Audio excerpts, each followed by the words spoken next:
الرحمن الرحيم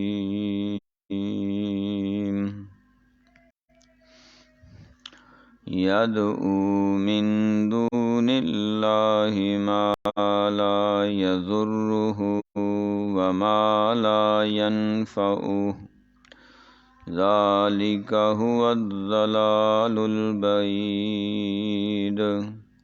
يدعو لمن ضره أقرب من نفعه لبئس المولى ولبئس العشير یدعو خسارے والا بندہ پکارتا ہے، من دون اللہ اللہ تعالیٰ کے علاوہ، ما لا یضرہ ان کو جو نہیں نقصان کر سکتے اس کا، وما لا ینفعہ اور ان کو جو نہیں نفع پہنچا سکتے اس کو، ذالک هو الضلال البعید یہ وہ بندہ ہے جو دور کی گمراہی میں پڑا ہوا ہے۔ یدعو پکارتا ہے، لمن ضرہ ان کو جن کا نقصان، اقرب زیادہ قریب ہے، من نفعہ ان کے نفع سے، لبئس المولا البتہ بہت برا مددگار ہے، ولبئس العشیر اور البتہ بہت ہی برا ساتھی ہے۔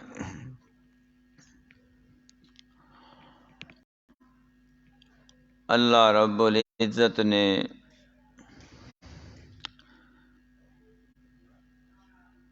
توحید کے جو گلدستے سجائے ہیں کتاب اللہ میں،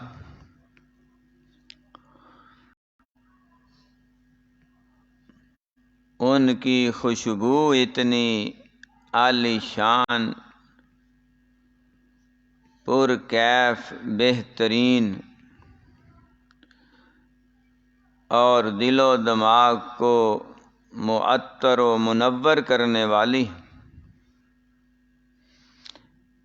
اور ایسی دیر پا اور دور تک جانے والی ہے کہ جو شخص بھی اس توحید کی خوشبو کو حاصل کرنا چاہتا ہے، رب تعالیٰ اس کے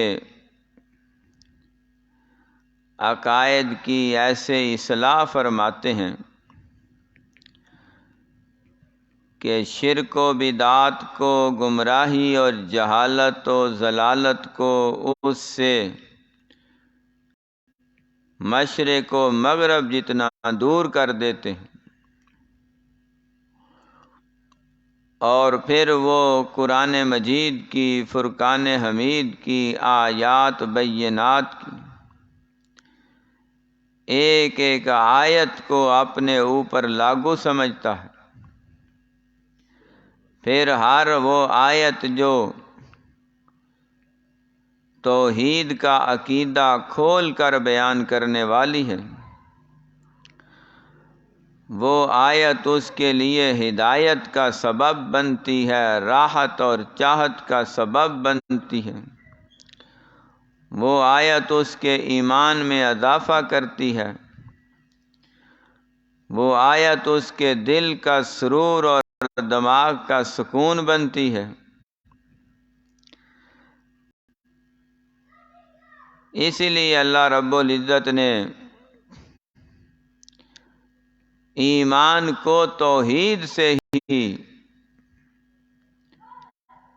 شروع فرمایا ہے کہ مومن اور مسلم بندہ اس وقت تک ایمان کا ذائقہ، ایمان کی لذت اور ایمان کی چاشنی محسوس نہیں کر سکتا جب تک اس کا عقیدہ توحید نہ ہو، عقیدہ ختم نبوت نہ ہو، کلمے پہ اس کا ایمان نہ ہو۔ تو کلمہ کیا ہے؟ لا الہ الا اللہ۔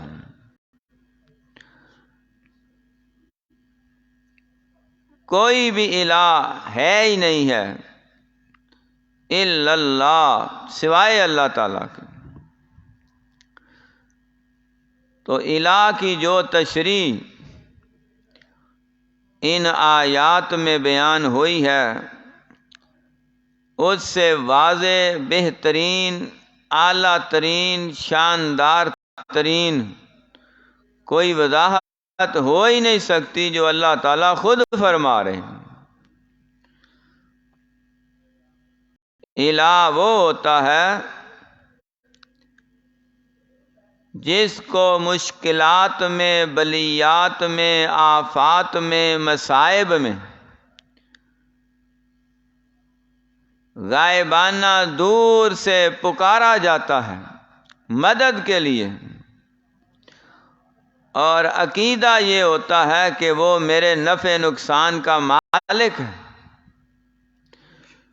تو جب اللہ تعالیٰ کے علاوہ کسی اور سے یہ امید وابستہ کی جائے تو یہی تو توحید کے منافی ہے، یہی تو ضلال بعید ہے، دور کی گمراہی ہے۔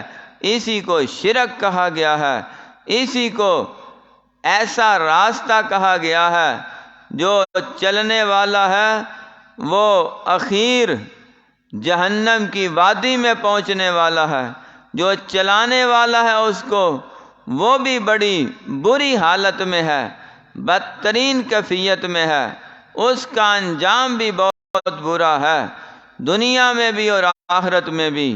اور جو اس گمراہی والے، شرک والے راستے سے ہٹ کے توحید والے، سنت والے راستے پہ آتا ہے، اسے ہی تو ایماندار کہتے ہیں، اسے تو مومن کہتے ہیں۔ اور یہ باتیں ہمیں بتائیں کس نے؟ محمد الرسول اللہ صلی اللہ علیہ وآلہ وسلم نے، آقا کریم علیہ تحیت و تسلیم نے، حضور نبی پاک صلی اللہ علیہ وآلہ وسلم نے۔ اللہ کی لا تعداد رحمتیں آپ کے روضہ انور پہ نازل ہوں، آپ کی ذات برکات پہ نازل ہوں، جنہوں نے ہمیں توحید کا بھی رستہ سمجھایا ہے، سنت کا رستہ بھی سمجھایا۔ تو فرمایا جو نفع نقصان کا مالک ہے وہی الہ ہوتا ہے، لا الہ الا اللہ۔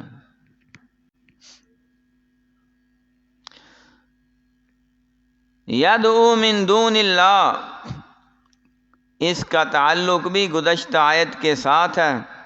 فرمایا خاسرت دنیا والآخرہ، دنیا اور آخرت میں خسارہ پانے والا بندہ، ذالک هو الخسران المبین، بہت واضح خسارے میں ہے۔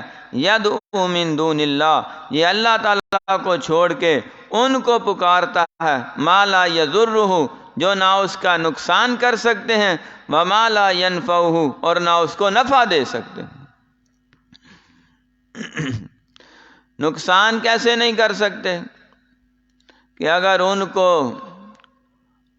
مدد کے لیے نہ پکارا جائے تو وہ ناراض ہو کے کسی کا کچھ بگاڑ بھی نہیں سکتے ہیں کہ تم ہمیں اپنی مصیبتوں میں یاد کیوں نہیں رکھتے؟ تمہیں چاہیے تھا کہ ہر سوموار کو، جمعرات کو، منگلوار کو، اتوار کو، اور 10ویں کو، 11ویں کو، 12ویں کو، 17ویں کو، 18ویں کو تم نے ہمارے در پہ حاضری دینی تھی اور آ کے ہمارے نام کے چڑھاوے چڑھانے تھے، ہماری دیگیں اور شرینیاں تقسیم کرنی تھی۔ یہ تم نے نہیں کیا، نہ تم نے ہمارے نام کی سبیلیں لگائی ہیں، نہ تم نے دیگیں چڑھائی ہیں، نہ تم نے اس میں عرس میلاد منایا ہے، لہذا ہم تجھ سے ناراض ہیں اور تیرا یہ بیڑا غرق کر دیں گے، تیرا یہ نقصان کر دیں گے۔ فرمایا یہ نقصان کر ہی نہیں سکتے ہیں، کیونکہ نقصان کسی کے کرنے پہ اختیار کس کا ہے؟ اللہم لا لما أعطيت ولا معطي لما منعت ولا ينفع ذا الجد منك الجد۔ توحید پرست بندہ، اللہ کو نفع نقصان کا مالک سمجھنے والا، اپنی ہر نماز کے بعد سنت عمل کے ذریعے یہ دعا پڑھتا ہے، اللہم لا مانع لما اعطیت، یا باری تعالی جس کو تو عطا کر دے کوئی نعمت، اس سے وہ نعمت کوئی روکنے والا ہے ہی نہیں ہے۔ لا مانع لما اعطیت ولا معطی لما منعت، اور جس سے تو وہ نعمت روک لے اسے کوئی عطا کوئی نہیں کر سکتا۔ ولا ينفع ذا الجد منك الجد، اللہ تعالیٰ سے بڑھ کے طاقتور، قوت والا، اختیار والا، بزرگی والا، عظمت والا کوئی ہے ہی نہیں۔ تو مومن آدمی تو اپنے عقیدہ توحید کی تجدید کرتا رہتا ہے، اظہار کرتا رہتا ہے، اللہ کا قرآن پڑھ کے بھی اور نبی سلطان صلی اللہ علیہ وسلم کا فرمان پڑھ کے بھی، اللہ کا قرآن سن کے بھی اور آقا علیہ السلام کا فرمان سن کے بھی وہ اپنے ایمان کی تجدید کرتا رہتا ہے، ایمان کو تازہ کرتا رہتا ہے۔ اللہ کا قرآن بھی کہتا ہے، قل اللہ، اے پیغمبر آپ فرما دے، اعلان کر دیں، قل اللہم مالک الملک، قل اللہم مالک الملک تؤتی الملک من تشاء وتنزع الملک ممن تشاء وتعز من تشاء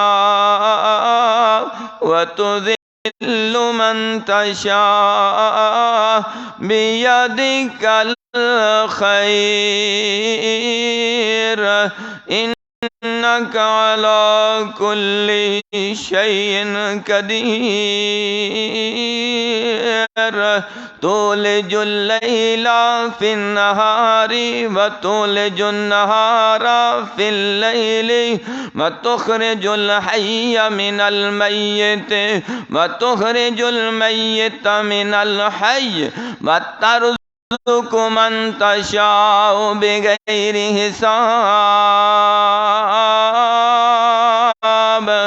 ساری کائنات پہ اقتدار اللہ کس کا؟ لا موجودہ الا اللہ، لا مقصودہ الا اللہ، لا الہ الا اللہ۔ ساری کائنات پہ کنٹرول ہے، نفع نقصان کا کوئی مالک ہے تو صرف اللہ تعالی ہے۔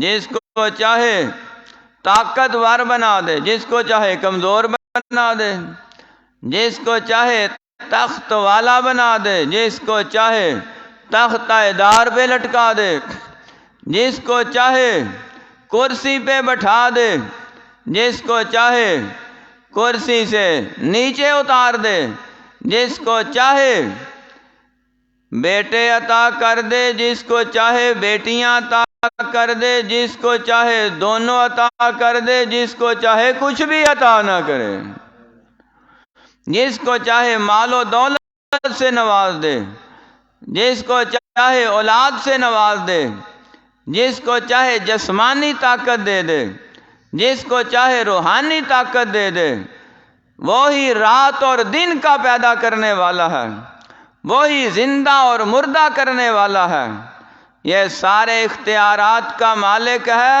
اور رزق پہ بھی، اگر رزق کی تقسیم پہ بھی قبضہ قدرت ہے تو صرف اللہ تعالیٰ کا ہے، نہ کوئی کسی کا رزق بڑھا سکتا ہے نہ کم کر سکتا ہے۔ ایمان والے اپنا ایمان تازہ کرتے رہتے ہیں، قرآن پڑھ کے بھی، قرآن سن کے بھی، نبی پاک صلی اللہ علیہ وسلم کا فرمان پڑھ کے بھی، آپ کا فرمان سن کے بھی۔ اللہ تعالیٰ نے فرمایا کل اے نبی آپ اعلان کریں، لا املک لنفسی ضرا ولا نفعا۔ اے محمد صلی اللہ علیہ وسلم آپ فرما دیں لا املک لنفسی، میں تو اپنی جان کے نفع نقصان کا بھی مالک نہیں ہوں۔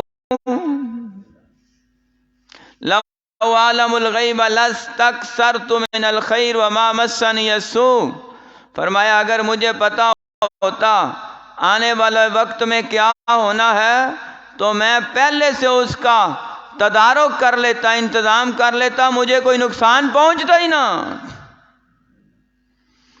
لیکن آقا علیہ الصلوۃ والسلام فرماتے ہیں مجھے بھی نہیں پتا کہ اس جنگ میں کیا ہونا ہے، کتنا فائدہ ہونا ہے، کتنا نقصان ہونا ہے۔ یہ سارے حالات کا علم ہے تو صرف اللہ تعالیٰ کے پاس ہے۔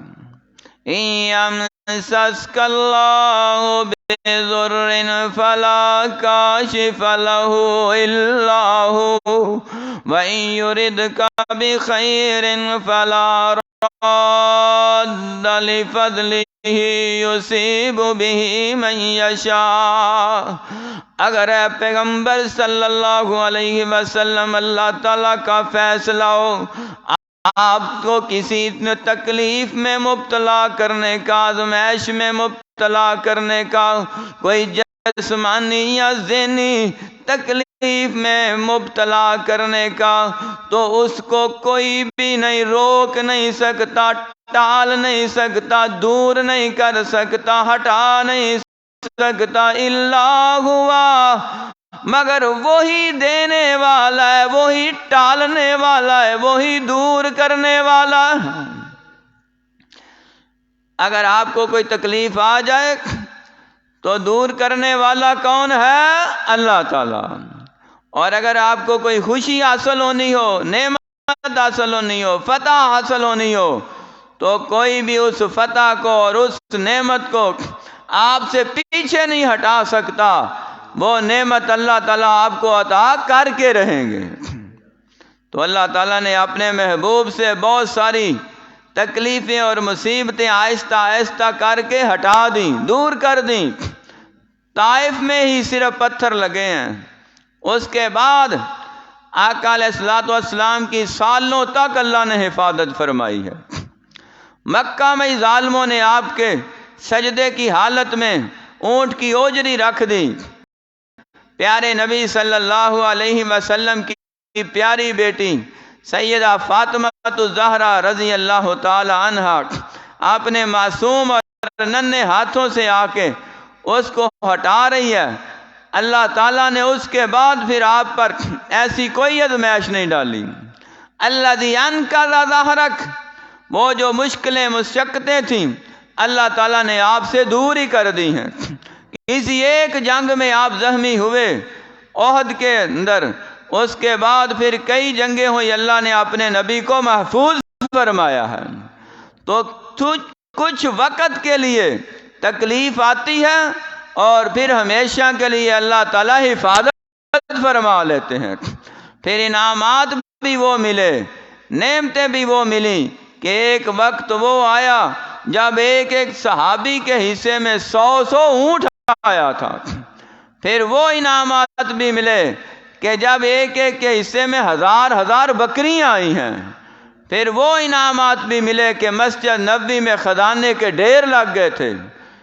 تو اللہ تعالیٰ تکلیفوں کو ٹالتا ہے اور اس کے بعد نعمتیں پھر بے بہا عطا کرتا ہے، کیونکہ اللہ کا وعدہ تھا ان مع العسر یسرا، ان مع العسر یسرا فاذا فرغت فانصب والى ربک فارغب۔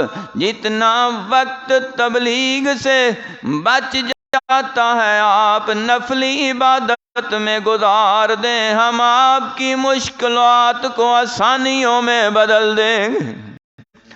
ان مع العسر یسرا، ہر مشکل کے بعد ایک آسانی ہے، اور وہ آسانی بڑھتی جائے گی، مشکلات ختم ہوتی جائیں گی۔ پھر اللہ تعالیٰ نے انعامات کا سلسلہ بڑھایا، اِنَّا أَعْطَيْنَاكَ الْكَوْثَرَ فَصَلِّ لِرَبِّكَ وَانْحَرْ إِنَّ شَانِئَكَ هُوَ الْأَبْتَرُ۔ اے محبوب صلی اللہ علیہ وسلم، صرف دنیا میں ہی نہیں، ہم نے آخرت میں بھی آپ کو حوض کوثر کا مالک ہی بنا دیا ہے۔ آپ کی امت کو قیامت تک کے لیے ہم نے ساری امتوں کا سردار بنا دیا ہے۔ آپ کے بعد نہ کوئی نبی آنا ہے، آپ کی امت کے بعد نہ کوئی امت آنی ہے۔ تو یہ اعزاز بھی بخشا نبی پاک صلی اللہ علیہ وآلہ وسلم کو۔ یہی بہت بڑی خوشخبری تھی کہ میری آل اولاد قیامت تک چلے گی، میری امت قیامت تک چلے گی، اور انہی کی سرداری ہوگی، انہی کو اللہ تعالیٰ دنیا کے نقشے پہ غالب کریں گے، اور پوری دنیا میں محمد الرسول اللہ صلی اللہ علیہ وسلم کا دین پہنچ کے رہے گا، ہر کچے پکے گھر میں پہنچے گا، ہر کالے گورے انسان تک پہنچے گا، ہر شہر اور گاؤں تک پہنچے گا، جہاں تک اللہ تعالیٰ کی ربوبیت اور اس کی خالقیت اور مالکیت، اللہ الہ العالمین رب العالمین کا نام گونجتا ہوگا، وہاں محمد کا نام بھی بلند ہوگا صلی اللہ علیہ وآلہ وسلم۔ تو اللہ تعالیٰ مشکلات کے بعد آسانیاں عطا کرتے ہیں، کن کے لیے؟ جو نفع نقصان کا مالک صرف اللہ تعالیٰ کو سمجھتے ہیں۔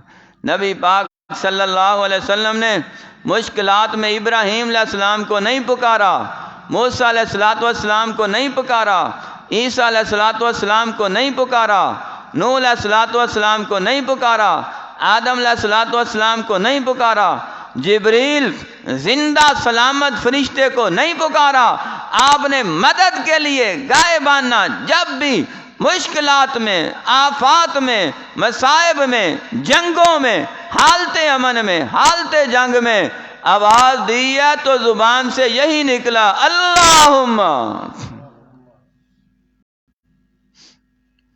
اے میرے اللہ۔ ڈائریکٹ آواز ساتوں آسمانوں کو پار کر کے عرش معلیٰ پہ پہنچی۔ اللہ جو نفع نقصان کا مالک ہے، اس نے اپنے محبوب سے اور محبوب کے صحابہ سے تکلیفوں مصیبتوں کو ہٹا کے دنیا کا اور آخرت کے خزانوں کا مالک ہی بنا دیا ہے۔ اللہ تعالیٰ جب عقیدہ خالص ہوتا ہے تو پھر نعمتیں عطا کرتے ہیں۔ فرمایا میں تو اپنی جان کے بھی نفع نقصان کا مالک نہیں، تو تم میرے بارے میں کیا سوچتے ہو کہ ہو سکتا ہے محمد الرسول اللہ صلی اللہ علیہ وسلم ہمارے نفع نقصان کے مالک ہیں؟ فرمایا نہیں، یہ عقیدہ بھی صاف شفاف سمجھ لو۔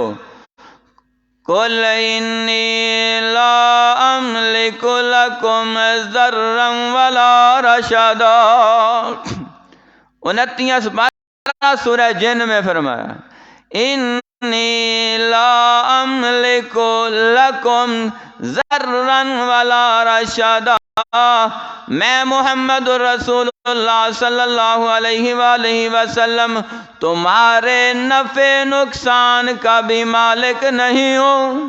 اے ابو بکر صدیق تم بھی سن لو، اے عمر فاروق تم بھی سن لو، اے عثمان غنی تم بھی سن لو، اے علی المرتضیٰ تم بھی سن لو، عشرہ مبشرہ تم بھی سن لو، بدر والو، احد والو، حدیبیہ والو، خندق والو تم بھی سن لو، سارے صحابہ تم بھی سن لو، لا املک لکم ضرًا ولا رشدا، میں محمد الرسول اللہ صلی اللہ علیہ وسلم بھی تمہارے نفع نقصان کا مالک نہیں ہوں۔ میں تمہیں یہی کہہ رہا ہوں، نفع نقصان کا مالک صرف اللہ تعالیٰ ہے۔ جب ساری کائنات سے اعلیٰ ترین ہستی، جن جیسا اللہ نے پیدا ہی نہیں کیا، وہ نفع نقصان کے مالک نہیں ہو سکتے، تو بعد میں آنے والے کوئی ائمہ اکرام میں سے، کوئی اولیاء اعظام میں سے، کوئی بزرگوں میں سے، کوئی پیروں میں سے، کوئی فقیروں میں سے کسی کے نفع نقصان کا مالک ہو سکتا ہے؟ کبھی نہیں ہو سکتا۔ جب یہ عقیدہ صاف ہوگا تو پھر اللہ تعالیٰ نعمتیں عطا فرمائیں گے۔ سعودی عرب کی مثال ہمارے سامنے ہے۔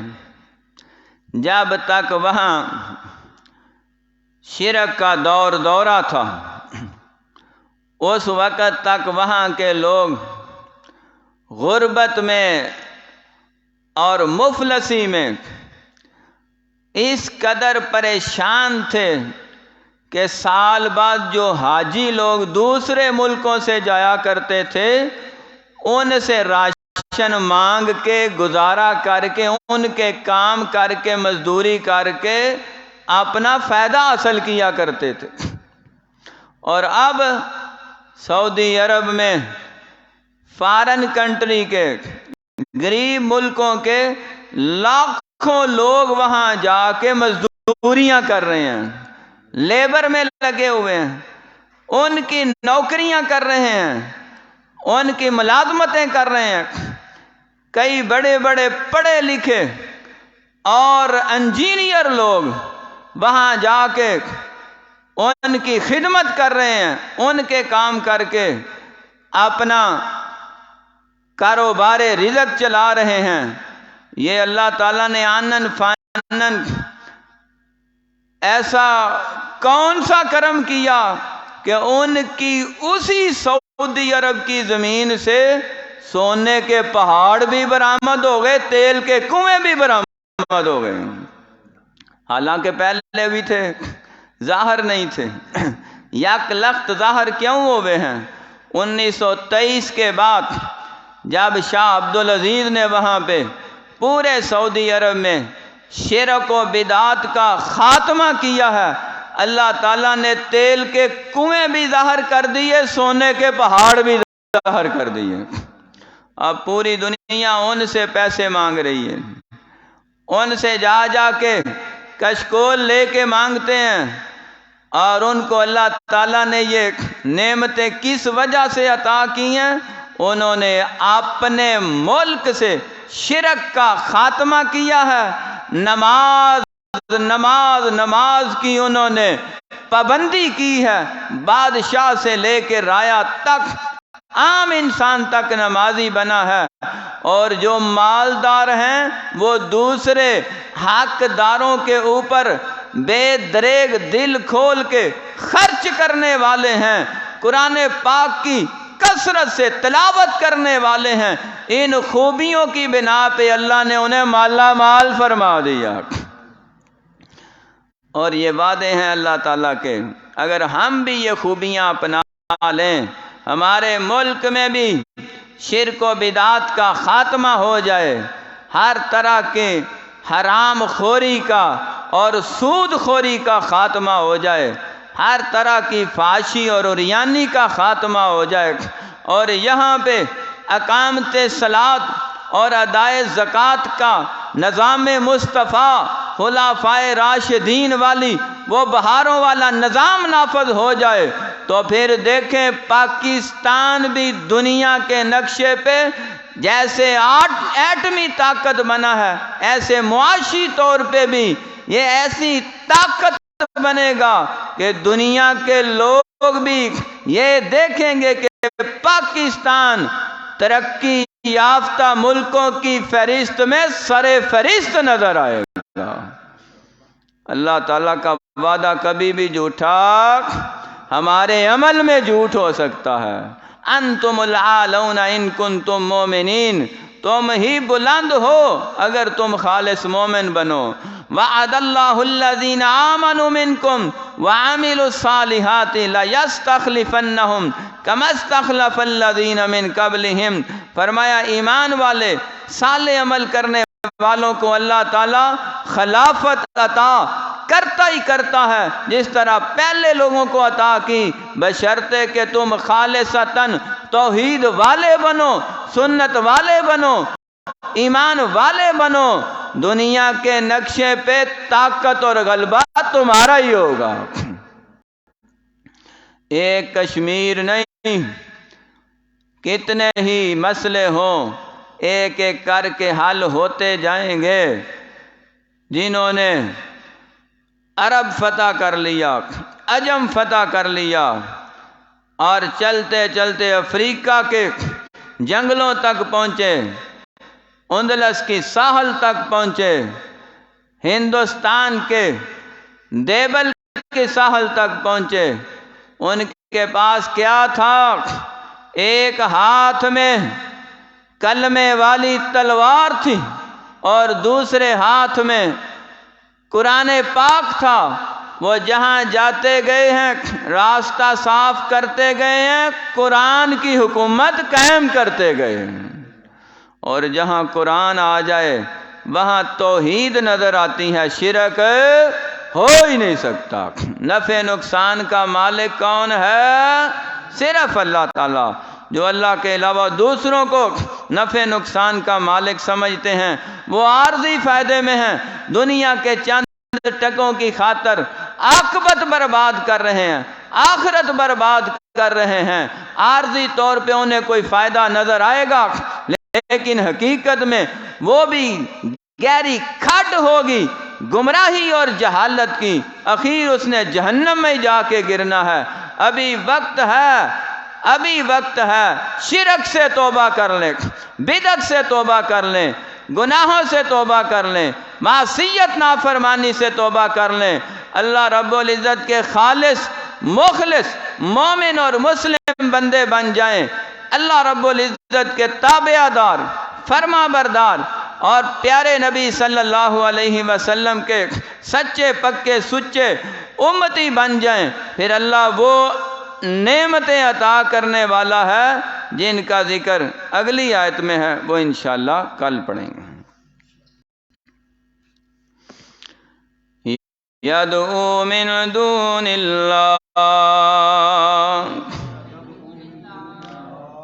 وہ پکارتا ہے اللہ کے علاوہ، ما لا یضرہ، ان کو جو نہیں نقصان کر سکتے، وما لا ینفعہ، اور نہیں نفع دے سکتے اس کو، ذالک هو الضلال البعید، ایسا بندہ دور کی گمراہی میں ہے۔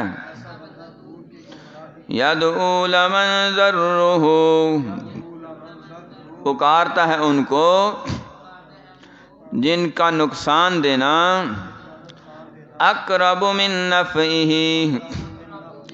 زیادہ قریب ہے نفع سے، لبئس المولا ولبئس العشیر، البتہ برے مددگار ہیں اور برے ساتھی ہیں۔ صدق اللہ العظیم۔